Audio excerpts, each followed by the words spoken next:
Felt very evocative, a different mood from the three previous books. Is it fair to say that? What do you think?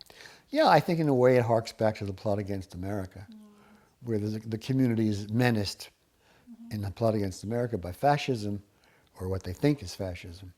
And here the community is menaced by polio, same community.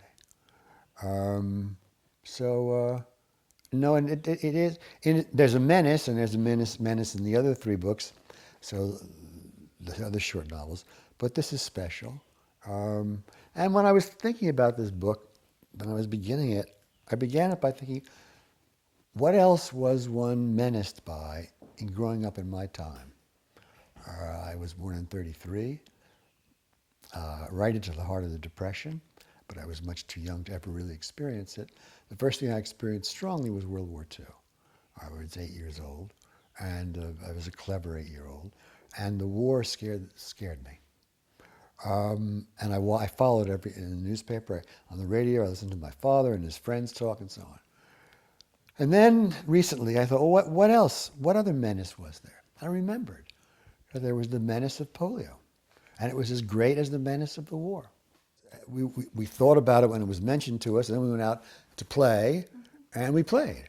But the realities of it really couldn't be grasped by children until one of your friends got it.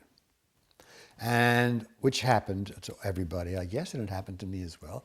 A fellow who lived down the street from me, who was one of my schoolmates and friends, suddenly we heard, Jerry's got polio. I was 11, I was a grown-up boy, really.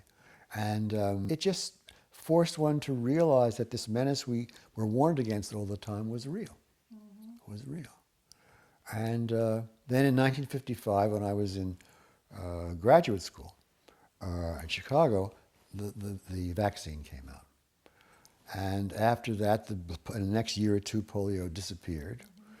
So anybody in America under 50 years of age hasn't really had any first-hand experience of polio. But that shapes your whole upbringing in terms of dealing with mortality. Yes, not only mortality, but the fact that there are things out there over which you have no control, which can come and cripple you or kill you.